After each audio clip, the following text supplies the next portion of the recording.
امشب در 24 خبر فوری ادامه اعتراضات در آبادان و چند شهر دیگه ایران.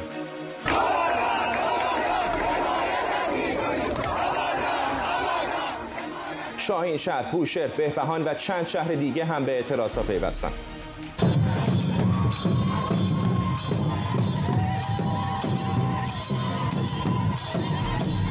نگاهی به 4 دهه شورش و تظاهرات در برابر جمهوری اسلامی، جنبش‌های اعتراضی که هیچگاه متوقف نشدند.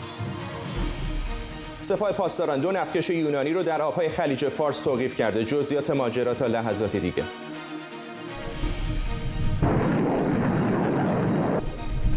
و ارسال کمک‌های تسلیحاتی جدید به اوکراین. آمریکا سلاح‌های سنگین در اختیار اوکراین قرار میده. از واشنگتن دی سی این 24 است با فرداد فرحزاد. سلام و وقت بخیر. امشب اعتراضات در همدردی با آبادان حالا به نقاط مختلف ایران کشیده. گزارش‌هایی که به دست ما رسیده نشون میده که از استان‌ها و شهرهای اطراف نیروهای ویژه به شهرهایی که احتمال بروز ناآرامی‌ها در اونها بیشتر اعزام شدند. تظاهرات مردم شاهینشهر رو با هم ببینیم.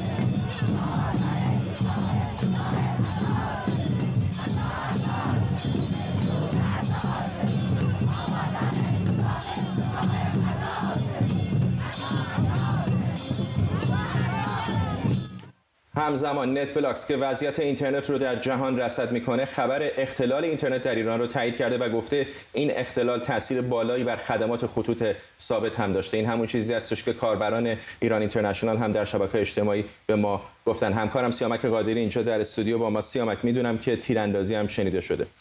بله، در آبادان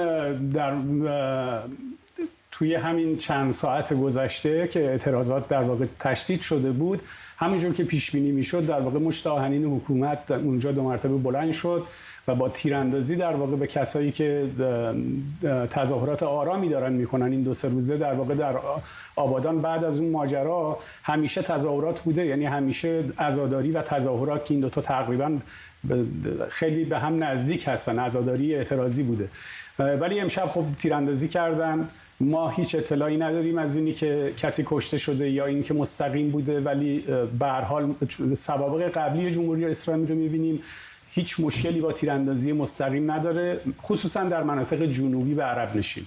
همونطور که گفتید در نقاط مختلف ایران تظاهرات در جریان هست. تصاویر اتفاقا داریم از ماهشهر و همینطور تصاویر بیشتری داره به ما میرسه، ولی همونطور که پیشترم بهتون گفتم وضعیت اینترنت در شهرهایی که تظاهرات درشون هست به شدت بد هست. کاربران به ما میگن که به سختی میتونن ارتباط برقرار بکنن، ولی این تصویری است از ماهشهر که کمی پیشتر به دست ما رسیده.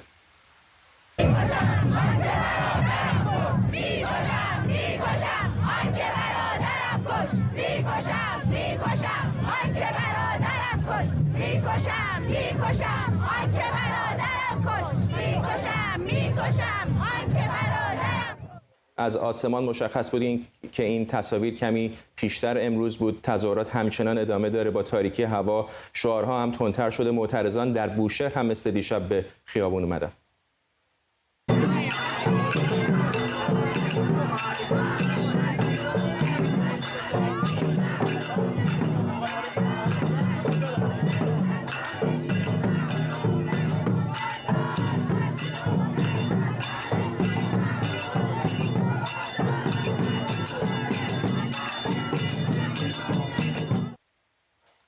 در امیدیه هم مردم در حمایت از آبادان به خیابون اومدن.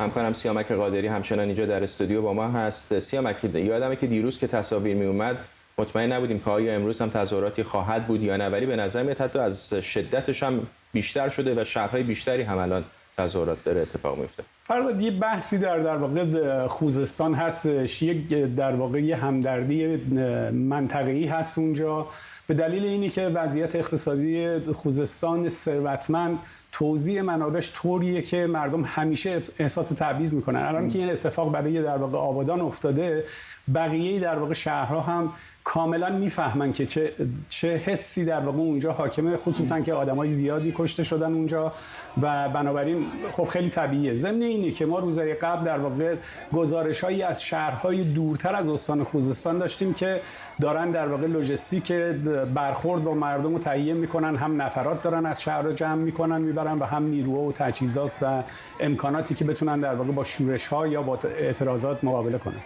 از جمله در بعضی از شهرستان‌های اصفهان که امروز هم تصاویرش به ما مخابره شد و دیدیم که در اونجا هم تظاهرات بوده. به درستی اشاره کردی که در مناطق جنوبی ایران در خوزستان اعتراضات شدت و حدت بیشتری داره، ولی به نظر میاد که فقط محدود به اینجا نیست، در سراسر ایران داره این تظاهرات گسترده و گسترده‌تر میشه. آنچه که دارید می‌بینید تصاویری هستش که از نقاط مختلف ایران به دست ما رسیده، در شهرهای مختلف از جمله آبادان، بندرعباس و نقاط مختلفی در خوزستان تظاهرات در جریان بوده. در بهبهان تظاهراتی بوده. آنچه که می‌بینید مربوط به کمی پیشتر هست، از آسمان مشخصه که طی روز هست. وسط‌های روز تصاویری که به دست ما می‌رسید کم و بیش حالت تظاهرات عزاداری داشت در یادبود کسانی که در حادثه آبادان جانشون رو از دست دادن، ولی آرام آرام با تاریک‌تر شدن هوا اعتراض‌ها هم به نظر میاد که با شعارهای تندتری همراه بوده. اجازه بدید بخشایی از این تظاهرات رو ببینیم و بشنویم.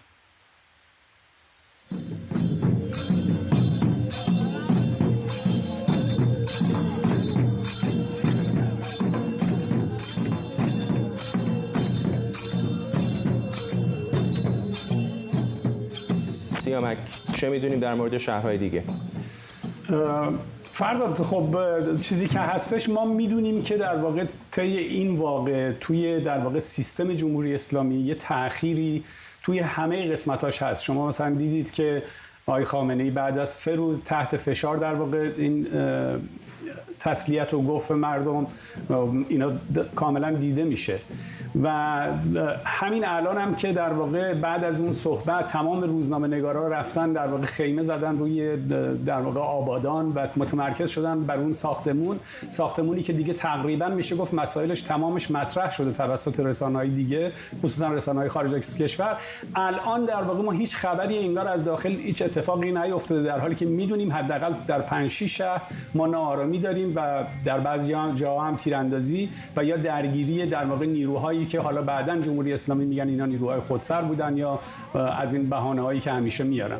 ممنونم از سیامک قادری همکارم اینجا در استودیو با ما. همونطور که بهتون گفتم کاربران مختلف ایران اینترنشنال در شبکه‌های اجتماعی دارن به ما میگن که وضعیت اینترنت در ایران بسیار بد هست. یکی از مخاطبان ما نوشته که متاسفانه اینترنت بسیار داغونه تو شهرهای خوزستان، ساکن خرمشهر هست این کاربر که به ما این رو گفته. اما همونطور که سیامک هم اشاره کرد اعتراضات مردمی در جمهوری اسلامی هیچگاه متوقف نشده. تنها چند هفته بعد از پیروزی انقلاب 57 بزرگترین مخالفت‌ها با استقرار نظام جدید در کردستان و خوزستان و ترکمن‌صحرا شکل گرفت. مواجهه دولت با این اعتراض‌ها و مقاومت‌ها اعزام نیروی نظامی و ارتش برای سرکوب بود. حدود 2 سال بعد اعتراض‌های خرداد 1360 و شورش خیابانی هواداران سازمان مجاهدین خلق که آشکارا علیه روح الله خمینی شعار می‌دادند، ماشین سرکوب جمهوری اسلامی رو به نهایت خشونت رسوند.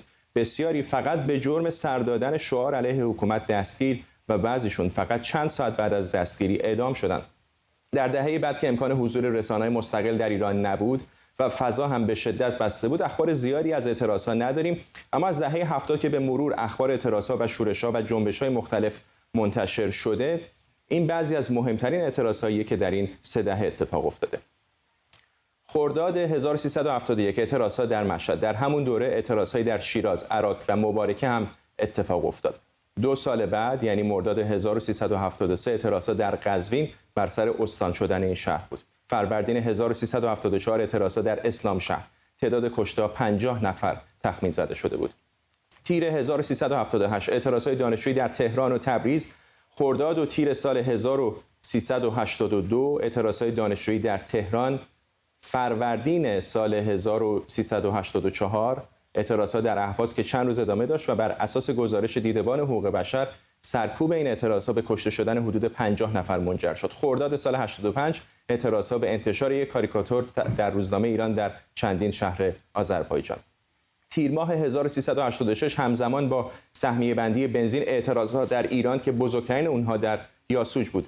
خرداد سال 1388 اعتراضهای بعد از انتخابات ریاست جمهوری و مخالفت میرحسین موسوی و مهدی کروبی با نتیجه نهایی انتخابات، فروردین 1390 در خوزستان و در سالگرد اعتراضهای سال 1384 شهریور 1390 تجمعها در تبریز و ارومیه در اعتراض به خشک شدن دریاچه ارومیه.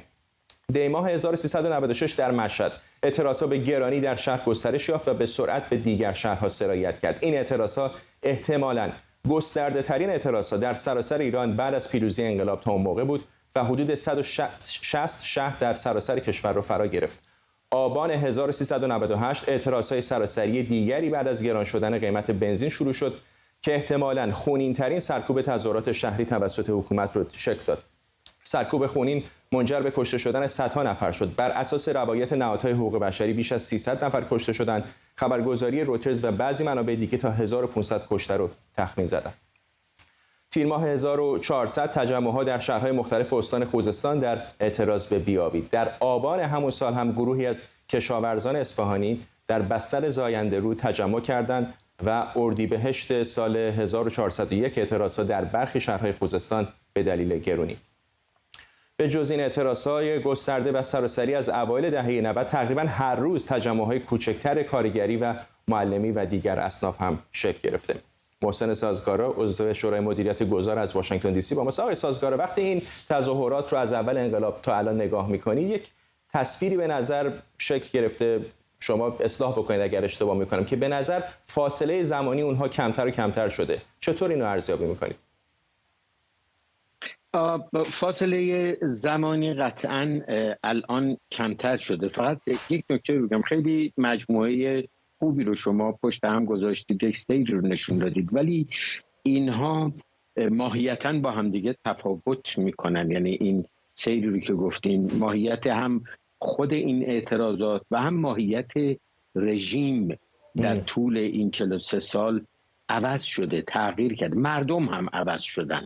یعنی این مردمی که اکثریت مطلق جامعه هستن، مردم سال 59 و 60 دیگه نیستن. ماها که در زمان انقلاب بالای 18 سالمون بوده، الان به سختی 8 میلیون نفر از جمعیت بالغ کشور رو تشکیل میدیم. یعنی بنابراین 52 میلیون از جمعیت بالغ کشور یا در زمان انقلاب کودک بودن یا اصلا بعداً به دنیا آمدن. مرادم این است که مردم دیگری هم هستند و ضمناً جهان دیگری هم هست. اما الان که داریم صحبت میکنیم، فکر میکنم که نقطه عطفی رسیدیم، به این معنی که یک ملتی رسیده به اینجایی که اکثریت مطلقش، به جرئت میگم بالای 90%، به استناد خیلی چیزا میتونم اینو مدللش کنم، این رژیم رو دیگه نمیخواد و باورش بر این است که این حکومت، این رژیم دیگه نمیتونه مشکلاتشون رو حل کنه. نه مشکلات معیشتی، نه اجتماعی، نه محیط زیستی، نه سیاسی، هیچی. و بنابراین خواستار عوض شدنشه. میبینیم هم اگر ساختمون فرو میریزه، بلا فاصله شعارها میره به سمت نقطه قانونی. همین میخوام ازتون بپرسم، به نظر نمیاد، یعنی مطمئنم که بالاخره این فرو ریختن ساختمان در آبادان نکته مهمی هست، بسیاری رو آشفته کرده، بسیاری رو دلزده کرده از نگاهی و از مدیریتی که حکومت نشون داده، ولی به نظر میاد اینها بهانه است. یعنی یک آتشی زیر خاکستر هستش که با هر بهانه‌ای می‌ریزن در خیابون. کاملا. یعنی ببینید این حادثه دردناک انصافاً دل همه رو به درد آورده، دل یک ملت رو به درد آورده و همه قصه دار هستیم، ولی میبینیم واکنش مردم فوراً میره سراغ علت العلل این مشکلات. یعنی اگه دزدی یک کسی حق حساب داده، نمیدونم اونجا ساختمون بدون محاسبه ساخته که رو سر مردم خراب شده، مردم بلافاصله جهت اصلی رو دیگه پیدا میکنن. همین اتفاق حتی در اعتراضات صنفی هم میبینیم داره میفته. به این دلیل به نظر من آقای فرزاد، تا این علت از بین نرفته، یعنی تا این رژیم رو مردم به زیر نکشیدن و تا این مشکلاتشون باقیه، مثل مشکل اقتصادی که واقعا زندگی رو ناممکن کرده برای اخشاری از مردم، یا آلودگی هوا، محیط زیست، آب، غیره چیزایی که زندگی رو واقعا به مشکل انداخته و اینا از بین هم، یعنی رژیم نمیتونه حلش هم بکنه، این اعتراضات ادامه داره، کم زیاد، و احتمالاً میشه این احتمال رو هم داد که به اصطلاح فرکانسش بیشتر بشه، تعدادش افزایش پیدا کنه، فواصلش کمتر بشه و به تدریج گستره جغرافیایی و گسترش عمقی، یعنی در بین اقشار مختلف جامعه پیدا کنه. البته اینو عرض کنم فقط با اعتراضات هیچ رژیمی سرنگون نشده، هیچ رژیمی. 2 ستون دیگه هم لازمه تا یک رژیمی به زیر کشیده بشه در کنار اعتراضات. یکی عدم همکاری ها که مهمترینش اعتصاباته و فلج کردن حکومته، یکی هم ریزش از حکومته و پیوستن بخش‌های مختلفش به مردمه که هر وقت این سومی به ماشین سرکوب حکومت برسه کار اون رژیم تمومه.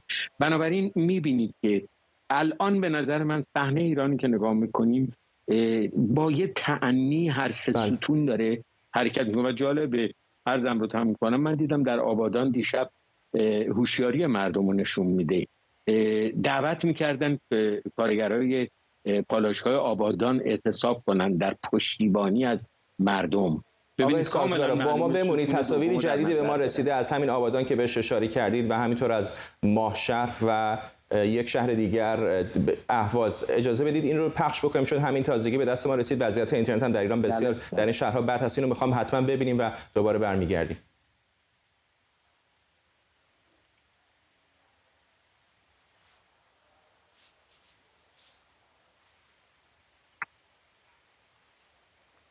خب تصاویری رو که می‌بینید همین دقایق پیش به دست ما رسید، همونطور که بهتون گفتم از آبادان، اهواز و ماهشهر هست. اینترنت در این شهرها به شدت کند شده. ارسال فایل‌های ویدئویی میتونید تصور بکنید که چقدر دشوار هست، ولی کاربران با سختی به هر حال سعی می‌کنن تصاویری رو که گرفتن به ما برسونن. آنچه که می‌بینید یکی از تظاهرات هست در آبادان و اهواز و ماهشهر. این مورد خاص مطمئن نیستم در کدوم شهر هست، ولی فقط هم این 3 شهر نیستن. همونطور که در ابتدای برنامه هم بهتون گفتم در بخش‌های گسترده از ایران، به خصوص در جنوب و جنوب غرب کشور تظاهرات گسترده‌ای در جریان بوده، اما جاهای دیگری هم بوده، از جمله در استان اصفهان که تظاهرات مشابهی هم در جریان بوده.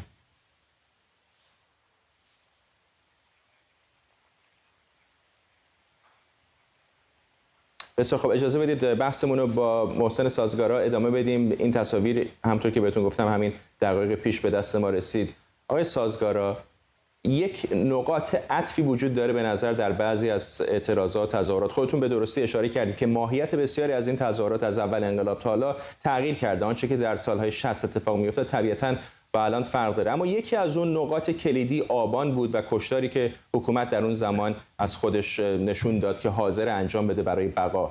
فکر می‌کنید در تظاهرات اخیری که داریم می‌بینیم چقدر ممکنه متوسل بشن به آبان؟ یعنی از آبان به نظرتون درس میگیرن، سعی میکنن تغییر رفتار بدن یا همون مسیر رو ادامه میدن؟ نه، ببینید حکومت برای مواجهه با حرکت‌های خیابانی، اعتراضات خیابانی 4 مرحله برای خودش تعریف کرده. یکی مرحله اول در واقع اسمش مسئله است، در حد یه محله خیابون جلوی مجلس این طرف اون طرف و مانور تمرین کردن بابت هر کدوم. مرحله دوم اسمش رو گذاشتن تهدید، آسیب، ببخشید، یعنی گسترده میشه در حد 1 شهر، 2 شهر، 3 شهر و فکر میکنن آسیبی میخوره که مثلا اینجا طبق تعریفشون یگان ویژم میاد به میدون، یگان ویژه نیرو انتظامی و بخشای از بسیج هم میارن، ولی فرماندهی با نیرو انتظامی. مرحله سوم که تهدید اسمش رو گذاشتن مرحله است که تعداد گستره جغرافیایی و جمعیتی از یه حدی بالاتر میره و اینجا سپاه در فرماندهی قرار میگیره. از دستوراتشون هم شلیک و قصد کشته، آنچنان که در آبان 98 کردن. یه مرحله چهارم هم دارن که دیگه بحران اون موقعی که رژیم داره میره و یه دیگه آتش به اختیار مثلا اگر کاری بکنن، البته بی خود فکر میکنن اونجا چون میپاشه شیرازشون. ببینید در آبان 98 220 شهر کشور متوسط 1000 نفر به خیابان آمدن. ظرف تنها 24 ساعت مثل یک آتشفشان منفجر شد. اتفاقا از اهواز هم شروع شد. ظهر جمعه صبح گفتم بنزین گرونه، ظهر از اهواز اعتراض شروع شد، 24 ساعت بعد 220 شهر کشور. اینجا به روایت رویترز 1500 تا به روایت پزشکی قانونی توی سند محرمانه من دیدم 2236 نفر رو کشتن توی خیابون و خودشون بعدن آقای فرزاد تحلیل کردن چند ماه بعدش که اگه این عدد فقط ضرب در 2 بشه، یعنی بشه 500 تا شهر، 450 تا شهر، ولی از 1400 فرمانداری کشور و هر شهر هم 2000 نفر حالا بیان تو خیابون، اون وقت دیگه گفتن ما حتی بکشی هم نمیتونیم دیگه جلوشو بگیریم. برای اینکه اون ماشین سرکوب هم که تا قیامت نمیتونه بکشه. همون آبان 98 دست کم 127 نفر از نیروهای حکومت تخطی کردن، نافرمانی و سرپیچی کردن از کشتن مردم، دستگیرشون کردن. هم سپاهی توش بود، هم نیرو انتظامی بود، هم بسیجی توش بود. بنابراین خودشون هم میدونن چقدر آسیب پذیرن.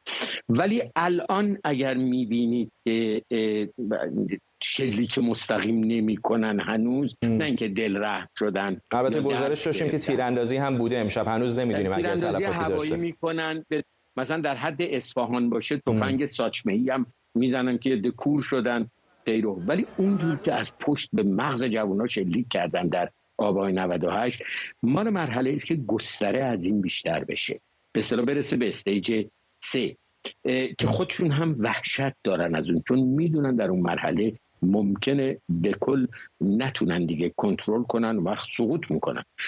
چون مردم وقتی عصبانی و خشمگین باشن، تیراندازی هم بکنی، وا مصیبت که آبان 98 کردن، بری نیروی عرب و خارجی و عراقی هم بیاری بندازی به جون مردم و بیشتر عصبانیشون بکنیم، اون وقت مردم واکنش‌های تند و خشن نشون میدن که حقشون هم از وقتی اونطور خشونت میشه.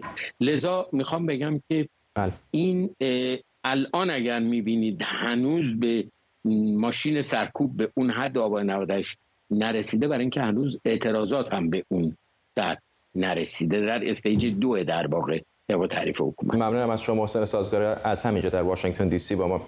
بیننده برنامه 24 هستید از ایران اینترنشنال. کمی بعد از نیمه شب هست در تهران. همونطور که بهتون گفتم در شهرهای مختلف ایران، به خصوص در جنوب و جنوب غرب ایران، تظاهرات گسترده‌ای در حمایت از مردم آبادان از ساعتی پیش شکل گرفته. در ادامه تظاهراتی که در 5 روز گذشته هم دیدید، آنچه که در ساعات گذشته به ایران اینترنشنال رسیده، به نظر میاد که بر شدت و حدت این تظاهرات افزوده شده. نیروهای گارد ویژه در بعضی از شهرها مستقر شدن، صدای تیراندازی در نقاطی شنیده شده و شعارهای تندی در بعضی از شهرهای ایران. اجازه بدید بخشی از این تصاویر رو ببینیم.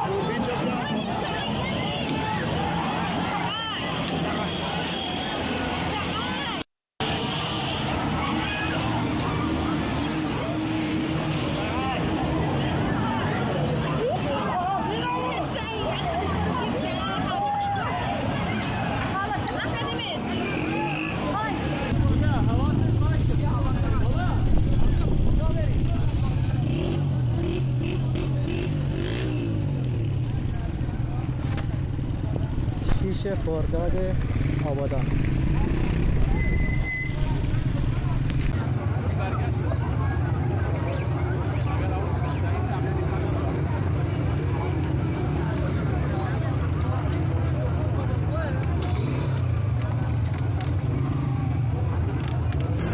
همین الان اشکاور زدن، همه لاغونن.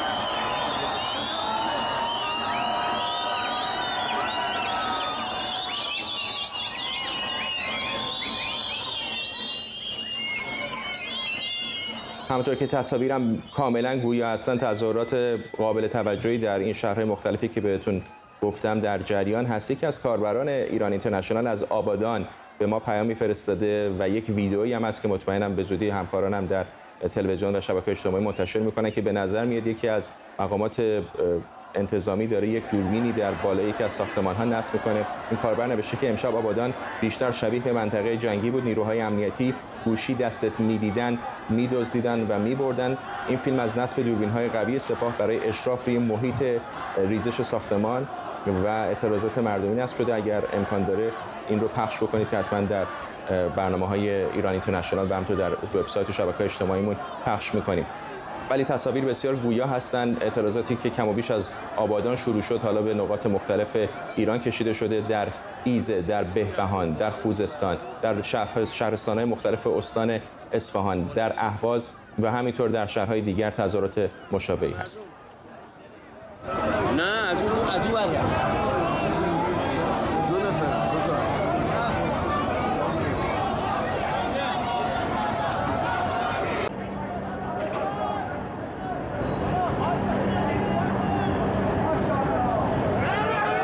حرامزاده ها گاز اشکاور زدن.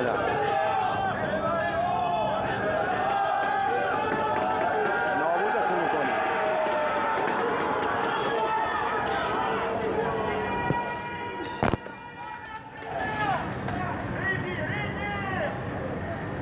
نه مردم عادی هست با دست خالی.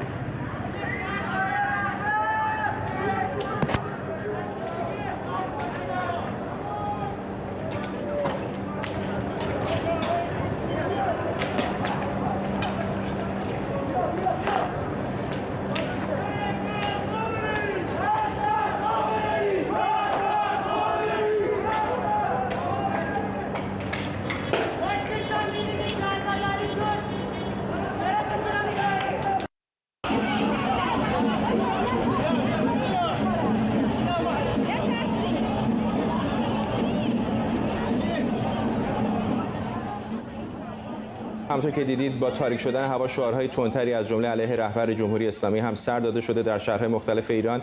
کمی بعد از نیمه شب هست در ایران، 28 دقیقه بامداد. به نظر میاد که تظاهرات در شهرهای مختلف ایران داره بزرگتر و بزرگتر میشه.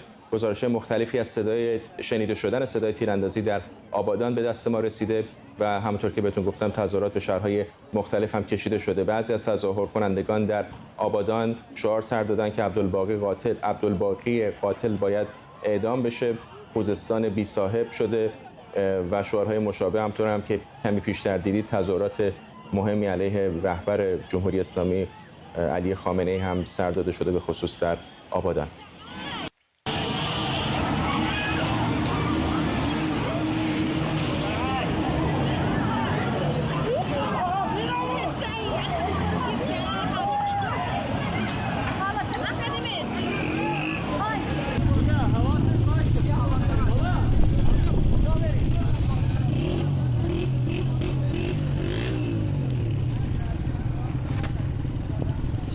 خرداد آبادان. اینجا در ایران اینترنشنال همکاران من لحظه به لحظه دارن تصاویری رو که از شهرستان‌ها و شهرهای مختلف ایران به دست ما میرسه رصد میکنن. تصاویر گویا هست، به محض که تصاویر بیشتری به دست ما برسه حتما برای شما پخش میکنیم. اما توجه رسانه‌های داخل ایران به موضوع آبادان و حادثه ساختمان متروپول بعد از پیام علی خامنه‌ای رهبر جمهوری اسلامی به این شهر جلب شده و از دیروز ده‌ها خبرنگار به آبادان اعزام شدند. استانداری خوزستان تعداد کشته‌های حادثه آبان رو تا امروز 26 نفر و مصدومان رو 37 نفر اعلام کرده، اما دیگه از اعلام آمار مفقودان خودداری میکنه. آماری که با فرو ریختن ساختمان از 50 تا 150 نفر اعلام شده بود. طبق مجموع اسنادی که به ایران اینترنشنال رسیده، موعود شمخانی برادرزاده علی شمخانی دبیر شورای عالی امنیت ملی و نماینده خامنه‌ای در این نهاد معرف عبدالباقی به شهرداری آبادان بوده. 2 روز پیش وقتی از نحوه پوشش صدا و سیما انتقاد شد، رئیس سازمان صدا و سیما گفت بهش تذکر دادن که برای سقوط ساختمان متروپول فقط 2 ساعت پوشش خبری کافیه. حالا گفته میشه شمخانی همون کسیه که به صدا و سیما تذکر داده. یک منبع محلی در آبادان به خبرنگار ما گفته که بنای ساخت و سازهای غیرقانونی در خوزستان و آبادان به قبل از سال 88 و با ورود عباس جعفری دولت‌آبادی به دادگستری استان شروع شد. او تونسته با حلقه از نزدیکانش همچون افشارنیا و الفت که افراد ذوالنفوذی در قوه قضاییه هستند در هماهنگی با نهادهای امنیتی پروژه‌های شهرسازی و زمینخواری رو پیش ببره و حالا در فاجعه‌ای که اتفاق افتاده این نهادها خودشون رو کنار کشیدند. سازمان‌های امدادگر هم اراده‌ای برای کمک رسانی به نظر ندارند. بچه‌ها آبادان یعنی این هیچ گروه امدادی اینجا نیست بغیر از 5-6 تا آتش‌نشان که ایستادن نگاه میکنن. غیرت بچه‌ها آبادان یعنی این. نگاه کنید اینا همه بچه‌ها بومیه این شهرن. اینا همه بچه‌ها بومیه این شهرن. شما یه دونه آتش‌نشان تو اینا میبینین، یه دونه امدادگر تو اینا میبینین، همه‌شون بچه‌های با غیرت این شهرن.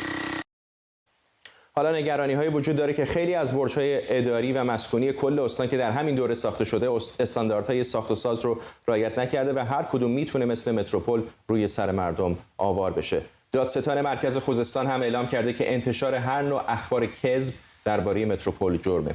همکارم سیامک قادری همچنان اینجا در استودیو با من است. پشت سر من هم تصاویری رو می‌بینید که لحظاتی پیش به دست ما رسیده از تظاهرات مختلف در ایران. بیشتر به ما بگو سیامک در مورد این که چه می‌دونیم در مورد این ساخت و سازهای به نظر غیرقانونی یا نیمه قانونی که باعث شده که فاجعه این چنینی در آبادان پیش بیاد.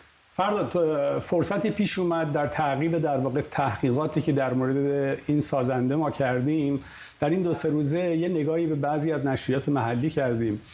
واقعیتش اینه که پرده از یک واقعیت خیلی جدی برداشت. یعنی این تمرکز رسانه‌ها بر پایتخت و مرکز باعث شده خیلی از این فریادایی که روزنامه‌نگارا تو اون منطقه زدن تو 10-15 سال گذشته ندیده گرفته بشه. خیلی از این گزارش‌ها در نشریات محلی منتشر شدن. ببینید اونجا در واقع نگرانی که از قبل هم بوده و امروز در واقع با فرو ریختن این ساختمان انگار تشت رسوایی در واقع این فساد بر سر مردم آبادان فرود اومده.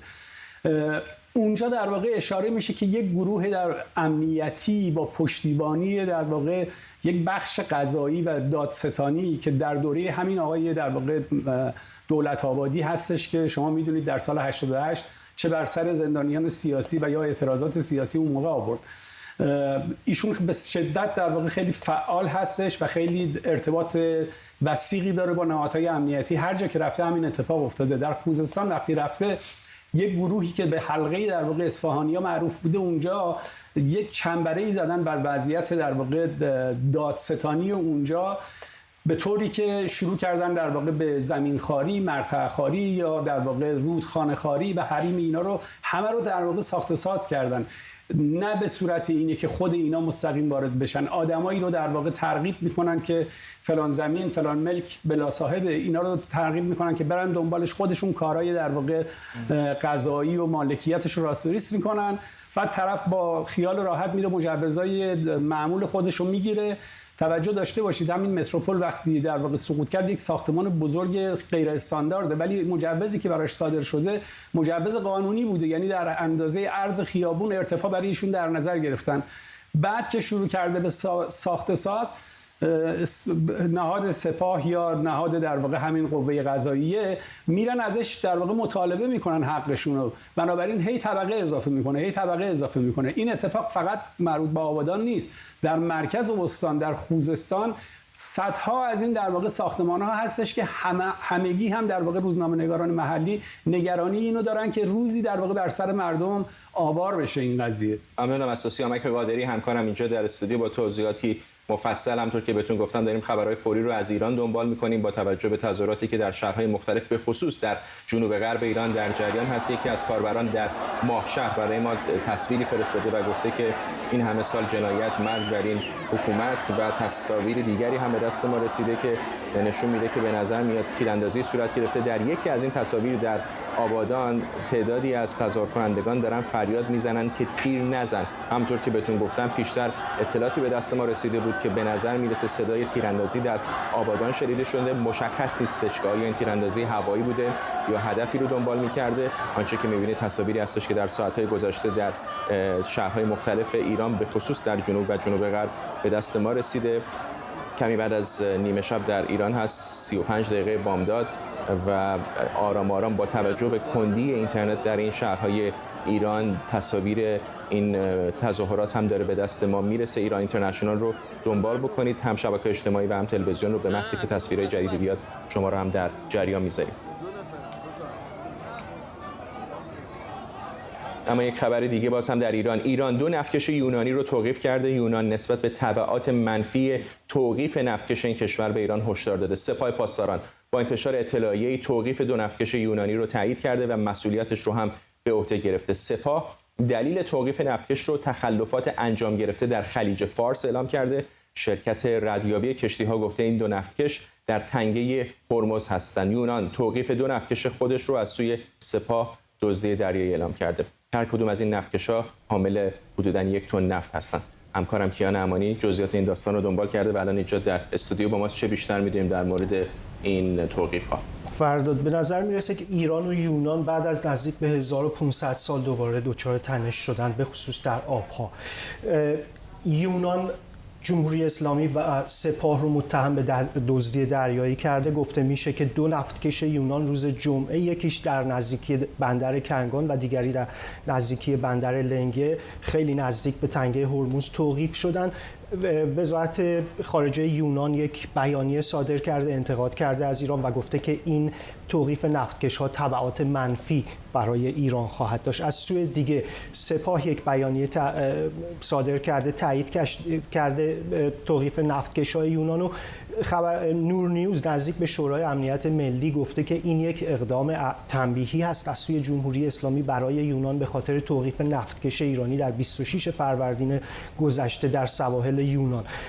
نفت این کشتی که 700,000 بشکه بود و از ایران داشت به سمت اروپا میرفتش، میگن به سمت اروپا میرفتش، به دستور وزارت دادگستری آمریکا توقیف شد و طی چند روز گذشته در اختیار یونان قرار داده شد. به نظر میاد که به شکلی میتونه تلافی جویانه باشه برای این اقدامی که یونان انجام داده. ممنونم از کیان امانی اینجا در استودیو با ما. طبیعتاً این خبر رو هم طی ساعت‌های پیش رو دنبال می‌کنیم.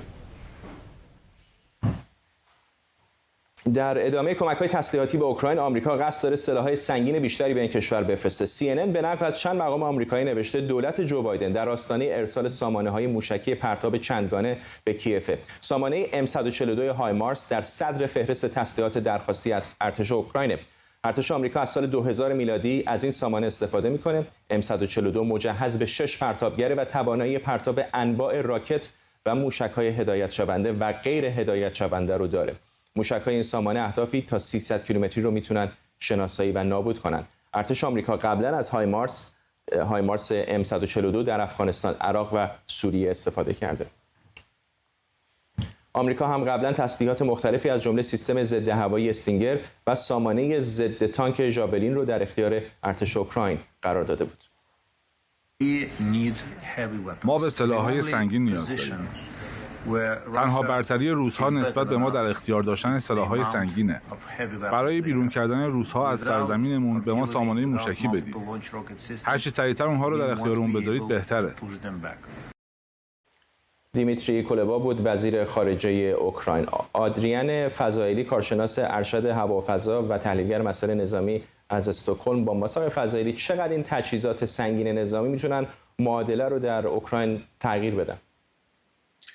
درود خدمت شما و بینندگانتون. این تجهیزاتی که جدیداً آمریکا داره در اختیار اوکراین میذاره تجهیزاتی هستن که خود ارتش آمریکا امروز داره استفاده میکنه و بسیار بسیار پیشرفته و بروز هستن در مقابل تجهیزاتی که ارتش روسیه داره. اکثراً تجهیزاتی هستن که متعلق به درون شوروی ان، تکنولوژی پایین‌تری دارن و به خاطر برتری عددی که روس‌ها دارن توی این جنگ، آمریکا و اوکراین میخواد این برتری عددی رو با برتری کیفی و دقت جایگزین بکنه. این تجهیزات بله از اونجایی که الان اگه دقت بکنین آمریکا تمرکزش رو گذاشته روی همینطور آمریکا و ناتو روی تحویل سامانه‌های توپخانه بسیار با دقت مثل سامانه‌های توپخانه سزار فرانسوی یا هویتزرهای آمریکایی و همینطور آواکس‌ها و هواپیماهای آواکس آمریکایی و ناتو 24 ساعته شبانه روز در مرز اوکراین در حال پروازن، اطلاعات دقیق به ارتش اوکراین میدن و با استفاده از این تجهیزات توپخانه و همین راکت‌های M142 که الان به آمریکا داره به اوکراین تحویل میده به صورت نقطه زن میتونن نیروهای روسیه رو به قول معروف هدف قرار بدن و اون برتری کمی رو با برتری کیفی میخوان جبران بکنن و تا حالا هم همینجور که داریم میبینیم جواب داده. یعنی درسته برتری کمی دارن، تعداد روسا بسیار بیشتره، ولی دقت من فیلمایی دیدم که حتی با 2 گلوله توپ تانک‌های روسیه رو تونستن هدف قرار بدن. ممنونم از شما. آدریان فضلی، کارشناس ارشد هوافضا و تحلیلگر مسائل نظامی از استکهلم سوئد. با ما فرصت کمی داریم تا پایان برنامه. میخوام دوباره تصاویری از تظاهرات در ایران بهتون نشون بدم. تظاهرات در شهرهای مختلف به خصوص در جنوب و جنوب غرب ایران در جریان هست. این تصاویری هستش که از آبادان و شهرهای دیگر به ما رسیده. صدای تیراندازی هم در آبادان شنیده شده.